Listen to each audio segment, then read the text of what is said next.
My friend, somebody told me a Maisa. A Yid who's a big supporter from the yeshiva, from that particular yeshiva. It happened in the 1930s. There's a yeshiva in Bnei Brak, some of you may know it. It's called Tiferes Tzion.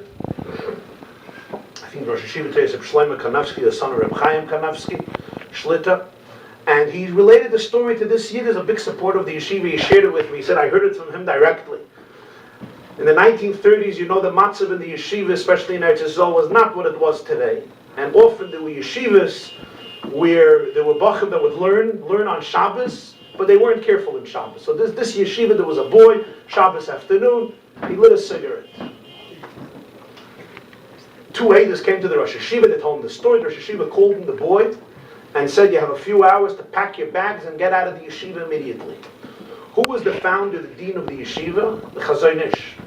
CHAZON ISH called him the Rosh Yeshiva and said, I heard that you expelled this bacher from yeshiva. He says, yeah. He says, what happened? Tells him the Maisa, Chalo Shabbos b'Fahesi, there's no room for him in yeshiva. CHAZON ISH says, wow. I have an observation. What's the observation? The beginning of Sanhedrin, the Mishnah says that din in the Foshas is b'chav gimel. Whenever you want to execute a Jew, you want to exercise capital punishment, you need a bezdin of 23. I just want to know if you convened a bezdin of 23 dayanim, and you decided together that this Jew, this boy deserves spiritual capital punishment. Because if this is true, din in the Foshas and Elam Haza, how much more so din in the Foshas and Elam Haza when you're expelling him from yeshiva? He's not going to the koil across the street to learn, he's going to other places. So it's mamish an Indian of din in the Foshas. Did you convene Chav Gimel to make that decision? Rosh Yeshiva said, no, it was my own decision. CHAZON ISH tells him, I respect you very much, but our Mishnah is our Mishnah. Din in the Foshas, you need 23 people, not because you're not smart and you're not good and you're not fine, but you need 23 people to make such a decision. He says, Rebbe, these decisions I have to make myself. I'm the Rosh Yeshiva of the Yeshiva. CHAZON ISH says, Kvoidei b'mkay munach, you have to convene 23 people.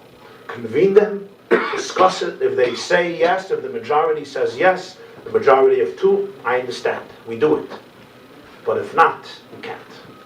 Until you don't convene Chav Gimel, you can't make that psak. You have to bring him back to yeshiva.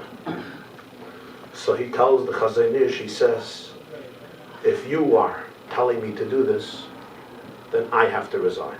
If I don't have this authority in yeshiva, I can't be here. CHAZON ISH says, here's a chaim. The same Gemara in Sanhedrin says, Dav Beis, Dav Dalet, Dinei Momenes is b'shloisha, or b'yachid mumcha. Dinei Momenes is 3 yachid mumcha. Throwing out this boy from yeshiva is Dinei Nefashis. You leaving yeshiva is nicht kein Dinei Nefashis, it's Dinei Momenes. For Dinei Nefashis, you need Chav Gimel. For Dinei Momenes, you need shloisha yachid mumcha. Ich bin a yachid mumcha. Geh gesundheit.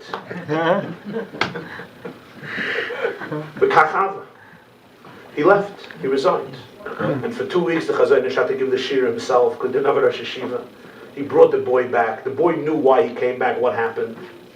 Well, probably Rosh Yeshiva came back after 3 weeks. I guess it was Mamish Dinei Momenes. He came back after 3 weeks, so that was solved. And L'Poel Mamish, this young boy today, is considered a great leader in the literature world in Eretz Yisrael. Why? Because he understood that a Yiddish kind is Dinei Nefashis Mamish.